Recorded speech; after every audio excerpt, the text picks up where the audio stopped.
Shalom, selamat pagi jemaat dikasih Tuhan. Kembali kita berjumpa dalam renungan pagi. Mari pagi ini kembali saya mengajak kita semua untuk merenungkan firman Tuhan, supaya melalui firman Tuhan hidup kita akan terus dibangun, diteguhkan dan juga dikuatkan dalam iman dan pengharapan. Karena firman Tuhanlah yang menjadi pedoman bagi hidup kita, menjadi sumber kekuatan bagi kita. Bahkan firman Tuhan juga yang akan menuntun dan menerangi langkah hidup kita. Mari sebelum kita merenungkan firman Tuhan, kita akan berdoa terlebih dahulu. Bapa di surga, kembali Tuhan pagi hari ini kami datang ke hadirat-Mu menaikkan segala puji dan hormat dan syukur atas segala kebaikan-Mu ya Tuhan dalam hidup kami, atas begitu besar kasih setia-Mu, atas begitu besar rahmat dan anugerah-Mu, berkat dan kemurahan-Mu, perlindungan, penyertaan, bahkan pemeliharaan-Mu atas hidup kami. Terima kasih ya Tuhan. Dan pagi hari ini kami mau merenungkan firman-Mu. Mari Tuhan singkapkan dan nyatakan kebenaran firman-Mu atas setiap kami. Dan juga urapi kami semua, sehingga bisa menangkap pesan firman-Mu dan juga melakukannya dalam hidup kami. Terima kasih ya Tuhan. Dalam nama Tuhan Yesus kami bersyukur dan berdoa. Amin. Mari jemaat dikasih Tuhan, kita akan buka Alkitab kita. Renungan pagi hari ini saya ambilkan dari Matius 5 ayat yang ke-9. Saya bacakan, berbahagialah orang yang membawa damai, karena mereka akan disebut anak-anak Allah. Jemaat dikasih Tuhan, apa yang kita baca ini bagian dari ucapan bahagia yang disampaikan Tuhan Yesus dalam khotbah di bukit. Nah, dikatakan berbahagia orang yang membawa damai. Karena orang yang membawa damai disebut anak-anak Allah. Dalam pengertian yang lain sudah semestinya anak-anak Allah membawa damai. Di dalam situasi seperti apapun, dalam keadaan seperti apapun, biarlah kehadiran kita selalu membawa damai, memberi dampak yang baik.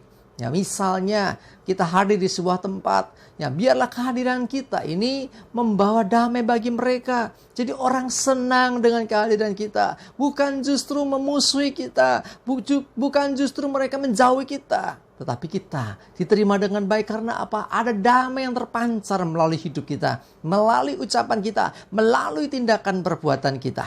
Nah, karena itu pastikan hidup kita jadi damai. Ya, kalau ada satu komunitas, sekelompok orang mungkin hidup dalam ketakutan, kekhawatiran, hidup dalam kecemasan. Saudaraku, kehadiran kita di tengah-tengah mereka biarlah membuat mereka menjadi percaya diri, membuat mereka menjadi tenang, membuat mereka mengalami damai, sejahtera dan tidak takut ataupun khawatir lagi. Nah, hendaklah hidup kita sebagai orang-orang percaya yang disebut sebagai anak-anak Allah memancarkan damai yang dari Tuhan. Jadi ada shalom yang terpancar dalam hidup kita. Lebih dari sekedar ucapan, tetapi shalom yang sesungguhnya, yang mana hidup kita menjadi damai. Keberadaan kita membawa damai sejahtera. Sehingga orang-orang dengan keberadaan kita, dengan kehadiran kita bisa merasakan ketenangan, gak takut lagi, gak khawatir lagi. Ya, termasuk ketika ada orang yang sedang tidak akur, ya, sedang berantem, sedang bertengkar, sedang bermusuhan. Nah, biarlah kehadiran kita bisa menjadi jembatan untuk mereka menemukan damai, untuk mereka bisa saling mengampuni, untuk mereka bisa saling mengasihi. Hendaklah kehadiran kita membawa damai. Ya, jadi jangan sebaliknya, justru kehadiran kita membuat orang jadi tidak tenang, orang tidak nyaman, orang jadi penuh ketakutan dan kekhawatiran. Jemaat dikasih Tuhan, bagaimana kalau sebaliknya, aku kok dibenci orang, aku mau damai, orangnya nggak mau berdamai dengan saya, bagaimana? Saudaraku dikasih Tuhan, yang pertama dan terutama adalah kita dengan Tuhan. Artinya kita berdamai, kita bawa pendamaian kepada Tuhan terhadap orang-orang yang mungkin ada orang yang tidak senang dengan keberadaan kita. Ada orang-orang yang tidak suka dengan kita. Tetapi kita harus damai. Jangan sampai kita juga memiliki sikap yang sama. Ingat, kita harus membuat damai. Orang boleh membenci kita, tetapi kita nggak boleh ganti membenci. Kasih mereka, lepaskan damai sejahtera Tuhan sehingga terjadi suatu saat pemulihan, ya, ada perdamaian. Jadi memang sudah semestinya, ya, karena kita anak-anak Tuhan. Tuhan Allah itu sumber damai, ya. Disebutkan bahwa Dia ini bahkan raja damai. Nah, Tuhan Raja Damai, dan kita ini anak-anak Tuhan, anak-anak Allah yang semestinya juga dipenuhi dengan damai yang dari Tuhan. Bahkan memancarkan damai Tuhan, sehingga dimanapun, dalam situasi apapun, kita selalu membawa damai bagi lingkungan di mana kita berada. Dengan demikian, orang akan senang. Kok aku nyaman ya dengan orang Kristen ini? Ya, karena ada damai Tuhan yang menyertai. Nah, seharusnya demikian. Jangan sampai justru kehadiran kita membuat orang menjadi tidak tenang. Kok kalau datang suasana jadi nggak enak ya?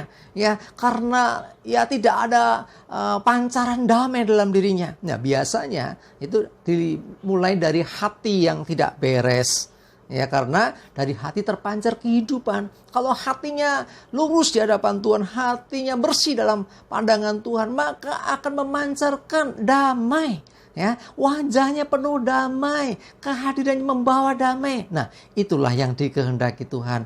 Mari jemaat dikasih Tuhan, pastikan hidup kita penuh damai yang dari Tuhan dan terus memancarkan damai kepada lingkungan di mana kita berada. Berjumpa dengan siapapun, lepaskan shalom, lepaskan damai sejahtera Tuhan, supaya damai Tuhan itu juga boleh dirasakan oleh dunia dan lingkungan di mana kita berada. Amin. Kita berdoa. Bapa di surga, terima kasih Tuhan. Kami bersyukur Tuhan untuk firman-Mu pagi hari ini yang memberikan pemahaman baru buat kami bahwa hidup kami harus memancarkan damai, harus ada shalom dalam diri kami, dan kami percaya itu terjadi ketika kami ada dalam Tuhan dan Tuhan melimpahkan damai sejahtera atas hidup kami, sehingga kami pun memancarkan itu keluar, sehingga dimanapun kami berada, berjumpa dengan siapapun Tuhan, kami tetap memancarkan damai yang dari Tuhan. Terima kasih Tuhan, ini hidup kami, pakai kami Tuhan, untuk kami boleh membawa dan memancarkan damai dimanapun dan kapanpun. Terima kasih, kami mengucap syukur. Kami juga berdoa menyerahkan hari ini hidup kami dalam tuntunan Tuhan. Jauhkan celaka dan mara bahaya, dan biarlah damai sejahtera dan berkat Tuhan menyertai kami senantiasa. Dalam nama Tuhan Yesus kami bersyukur dan berdoa. Amin. Mari jemaat dikasih Tuhan, semangat terus, maju terus dalam iman dan pengharapan. Tuhan Yesus memberkati kita semua. Amin.